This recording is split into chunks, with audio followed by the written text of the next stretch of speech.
এই শফিক, তুই কার সাথে কথা বলছিস রে? আব্বা, দেখো যদি মেয়ে আমাদের দিকে ছুটে ফেলছিল, আমি ধরেছি। যেমন আমাদের জায়গায় থুতু ফেলিছে, জিবিটা কেটিলে। জিবি কাটবো তো বলছো? কত ধারা কেস হবে জানো তো? যত ধারার কেস হোক, শফিককে ধরতে আসবে কে? আমার স্বামী তো পুলিশ। আরে যা, এবার কেমন তোকে ছেড়ে দিনু। এর পরে বার দিকে ছুটে ফেলবি না, তোর জিবি শর্ত করে কেটে নেবো। জিবি কাটে সস্তে না রে, তুই জিবি কেটে দেখিস তোর কি হয়। আসমা বাড়ির দিকে।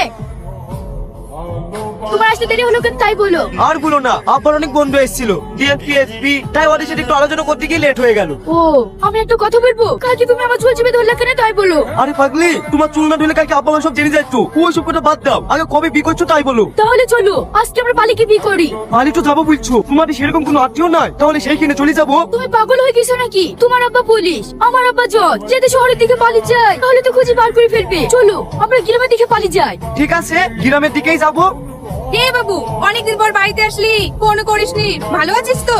হ্যাঁ মা, ভালো আছি। শফিক, এই মেয়েটাকে আগে তো কোনোদিন দেখিনি। মা, এইটা জজের মেয়ে, আমি ওখানে পালিয়ে এসছি। ওগো, তুমি এই মেয়েটাকে মা বলছো? আবার পুলিশকে পুলিশের পক্ষে মা বলো। আমি যে কিছুই বুঝতে পারছি না।